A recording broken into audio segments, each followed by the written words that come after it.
Okay, hi, I'm Kathy Moseler. I'm the Robot Lady, president of Paradise Robotics. You can see this 350i running here. You can see my other video, extremely complicated installation for Ambrogio robots. Um, this is that installation, ground level, after it's all done and the robot is working. So here we have the 350i rated at 1.75 acres. And it's maintaining 1.5 acres in a property that's really very much like a maze. So it's pretty intense in terms of what this robot has to do. So that is why it is actually a little bit over designed on purpose, so that it has extra capacity to be able to maintain everything. So I'm going to give you a tour of this property, kind of an overview of where the wire is laid. The robot was off for a few days due to rain, which is the homeowner's preference due to the way the property drains. He just really doesn't want to have a mishap. But even with the downtime, I have to say the grass looks phenomenal. So way better than expected. So let's just start by the house here. So this is an area with some mature trees. Every tree has been wired out. Of course, that doesn't cost much wire because most of them are close to the perimeter. The ones that are really close to the perimeter, I use the tight spot technique that you'll find in my installation guide that's available on Amazon. Just search Ambrogio installation and look for the 3rd edition or later. So for example, this one, the robot doesn't go behind this tree because of those exposed roots. So goes around, goes up over by that toy, or actually before the toy, right at the edge of the patio. The wire comes around. Okay, goes around here. This tree is wired as an island and goes around here. This tree's as an island. This one over here by the edge is as a tight spot. So let me just explain that briefly. So the wire comes up along the edge, then it turns up towards the tree, goes around the tree, comes back, and instead of laying it together, the wire is laid 10 inches apart from the other wiring. Oh, perfect timing. We're going to see how the robot does not cross that wire. So then you're probably wondering, well, how does it keep the grass mode in between? Great question. In the border cut mode, the robot actually drives on top of that wire, and because Ambrogio 350 has a very large blade underneath that goes almost to the edge of the tires, it actually overlaps that amount of grass and will keep that strip cut. Now you do get a little trade-off because of the gentle curve rule. There's going to be, I'm going to show with my foot, a little tuft of grass right here, and then another little tuft of grass right there. Now I do have some people violating the gentle curve rule, and they're saying it works with certain models, but I just never violate the gentle curve rule. That's just what I do. All right, so these rocks are not wired out, so we're going to just observe the robot bumping into that gently. I did change some settings on this due to the nature of this property, the wire length being so long. There's a setting in the service menu called slow border. I turned that off because this robot has so much work to do that I just wanted to be sure that it did not get behind in its work by constantly slowing down next to the wire, which is really like everywhere. So I think that was a good choice. So it does hit things a little more violently than it would by default, but that was intentional. All right, I'm going to let the robot work and show you the rest of the place.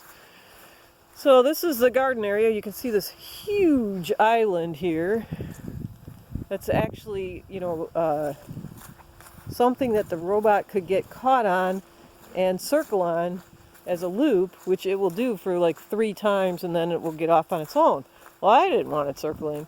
So I also planned for trapping the robot so that, you see the robot's mowing over there, but he's not going to come over here because in this area, because I have a gate installed from here to, actually the wire goes to that stake, so I'm standing by the wire, and I'll just walk it so it'll make it more clear. So there's a gate that comes up here, okay, and then makes a U-turn, which Ambrogio robots navigate beautifully. These gates can be 10 inches wide, again, to keep the grass mowed in between. So that gate traps the robot in this area at certain times of the day according to the schedule. And as far as the island, to keep the robot from circling the island, what I did was I installed a rapid return triangle with an antenna. So it's antenna, then rapid return triangle. What's an antenna? It's recall on wire antenna. There's different names for it. But so the robot is set to drive back away from the wire most of the time. It will drive on the wire during border cut mode, and also at times just to vary its distance so that it doesn't make tracks. So since the robot's off the wire, I'm just standing in an approximate place where it's off the wire. It will go forward, cross the antenna, which is somewhere around here. I think maybe on this straight part. It'll then, that antenna brings it back to the wire. Then it drives on a rapid return triangle. So it literally will turn 45 degrees like this, and then back. Then it drives a few more feet, and guess what it does? Takes a shortcut and goes this way. Okay? So that keeps it from continually circling that really long island. Now in this garden area, it doesn't, actually the robot doesn't go back there. Customer didn't want it to go back there. So it goes about to the end of that bed there. But in this garden area, he's bumping into everything here. So I did warn the customer of some, there's going to be some extra wear and tear, but we'll just keep the parts in stock for him, and that'll all be fine. Okay, little story here. These blue beds were not here at the time of the installation. I told the customer, all right, put them 8 feet apart. I was just trying to be generous. It would have worked with 4, but I didn't want to tell that because it's like, let's just make it a little easier for the robot. And so he did. He put them 8 feet apart, and the robot does great in here, except right here, he forgot that I also needed 8 feet from that bed. So we got a couple of temporary barriers there right now. He's going to move those rocks. He's going to get the rocks to go up to the bed, and that's going to be the solution there. So it'll just bump into those rocks. Okay, so this is the garden shed, and he goes all the way back down there by that compost bin. But I want to explain something here. So here is a place where I added another gate, and you can see in this, both gates, the ones at the ends of these beds, they don't cost that much in wire because it's really a very short distance from to close this off. So, but anywhere there's a gate, you have to think about whether you need an antenna, and due to the off-wire mode, sometimes you need an antenna, sometimes you don't. There's a whole analysis process that you have to go through. So in this case, the antenna is right about here. Robot will come back around, get through the gate, okay, and then off and running. So he drives a distance that's programmable in the service menu, and then he comes off, and then he always drives clockwise back to the base. So that's all part of his path to get back to the base or border cut.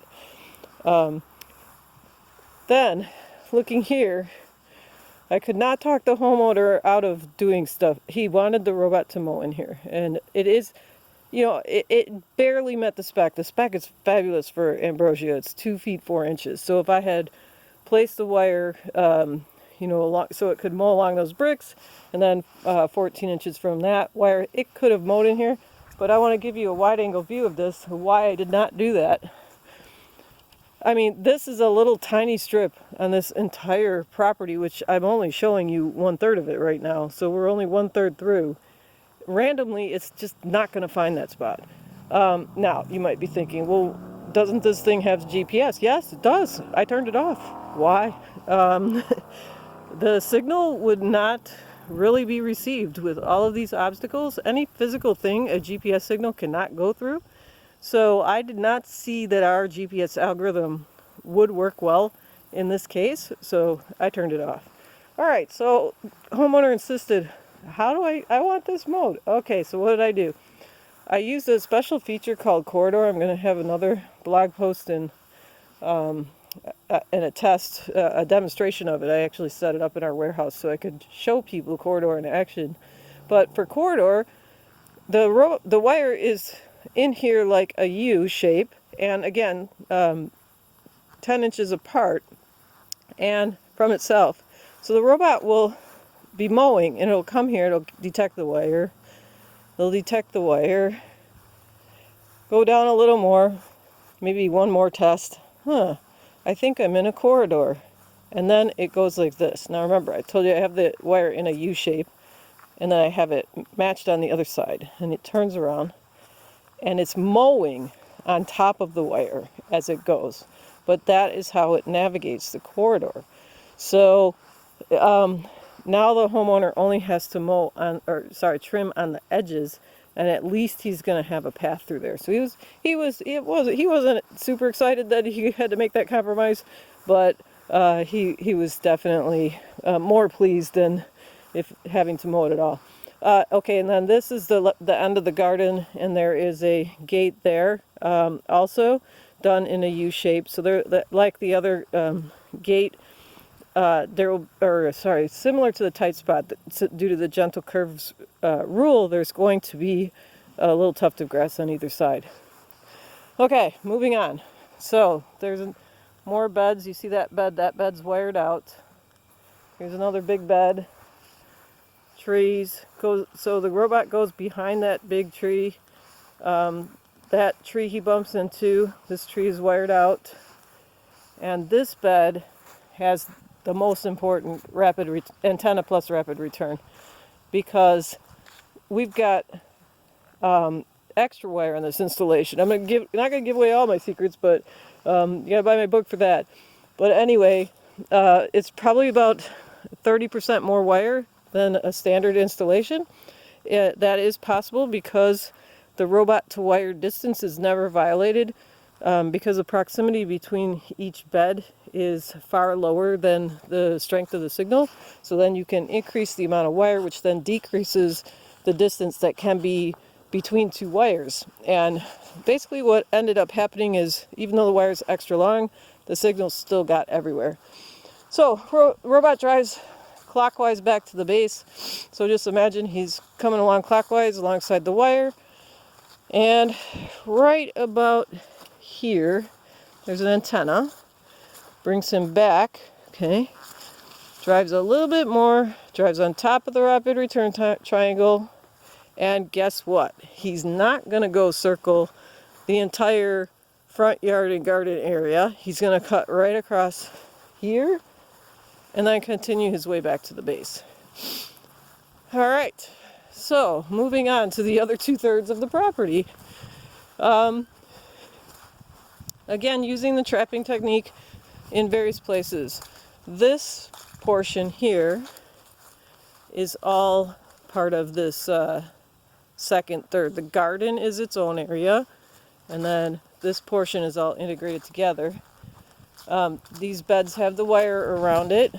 This tree does not, I believe. I think he bumps into that tree, if I remember correctly. But between these two beds, given that there was a backyard over here, I did make these with the wires separated by 10 inches, so he does not cross. There'll be little tufts of grass on either side that the customer will have to weed whack, but he's weed whacking anyway, so what, right? It's not any extra work. And then moving along, there's the base. So the base is centrally located in the property. Here's the back, okay? And this is part of that. We still haven't crossed over into the other zone yet. This is all part of that big zone. But there is a gate right here. Now, why did I choose this spot? Because it's short. doesn't add much wire. So there is a gate there. Robot does not cross that.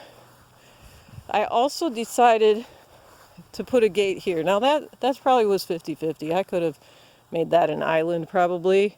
But one of the reasons I chose to make it a gate rather than an island is, well, then when he's going home, he's not going to circle on that bed. And look how big it is. So I just didn't like the idea of him circling 3 times on that to get back home.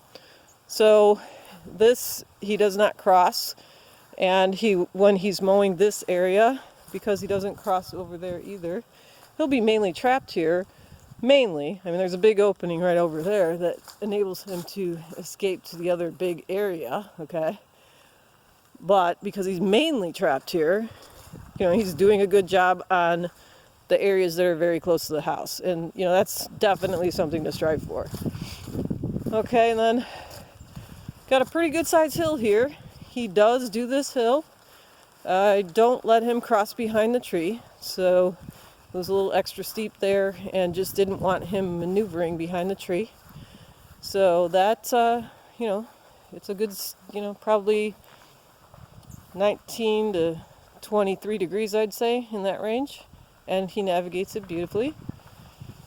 And here's the homeowner, Lon. Hello, Lon. Oh, and Barb. Hi. I'm making a marketing video. Would you like to be on it? We should dress for it. I can stay here, and that way you're not seen as much. Would that work?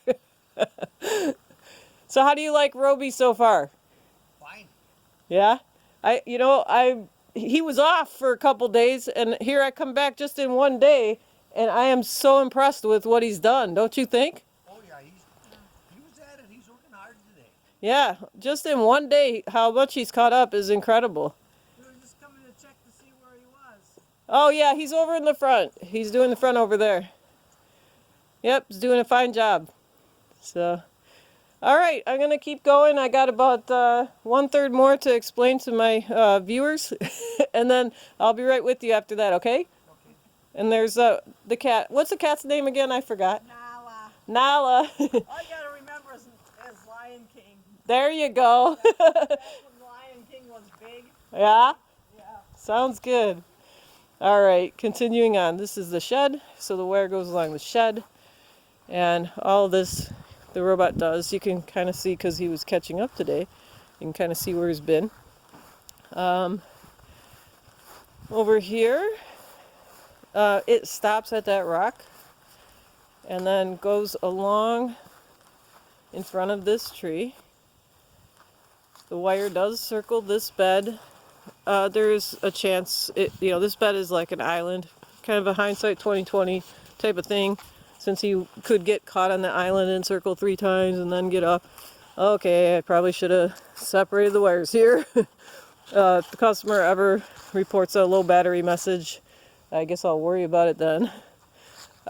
In the programming, I did allow the robot 1 full hour to get back to the base. So I'm not concerned that he will have that problem. Likely he won't.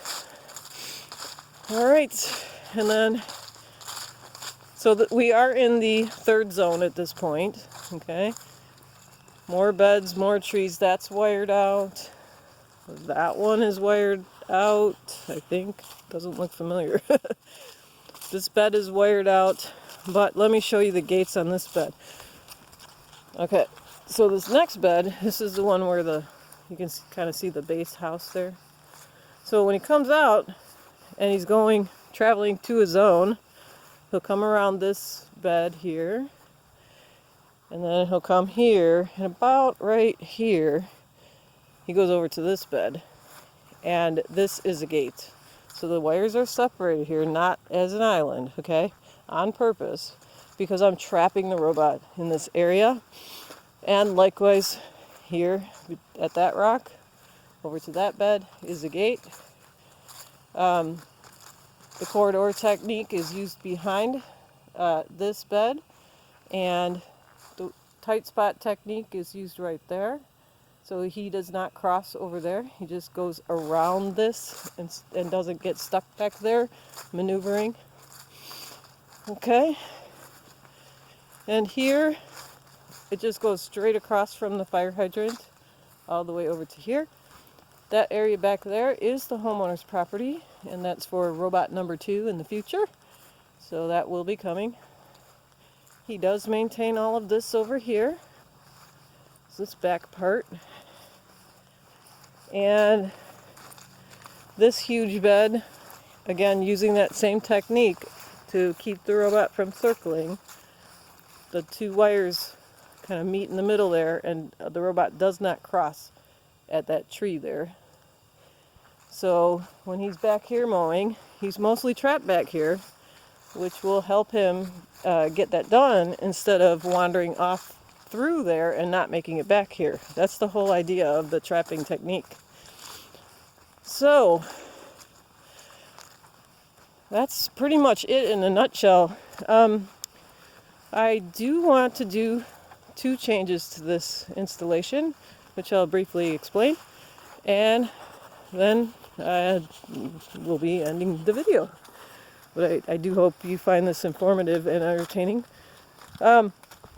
Alright, so just a refresher. There's the base. He made a nice little house for it. And behind the base is a gate that goes to this bed over here. Okay. So, worst case scenario of travel back to the base is when he's on this side of the gate, which actually mates into that bed right there, and has to travel all the way back. So that means go around this bed. There's that big bush I showed you earlier. Go around that. Then go along the edge there, right behind that huge flower bed that he might circle on. That actually, this is the front of it right here. So that's way over there. And those buildings over there. Then along the shed. And then up there, okay? And then over by the house over there. And then next to that driveway there, then coming back into this area.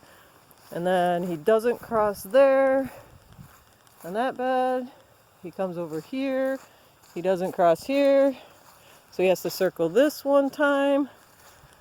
Then he comes over here.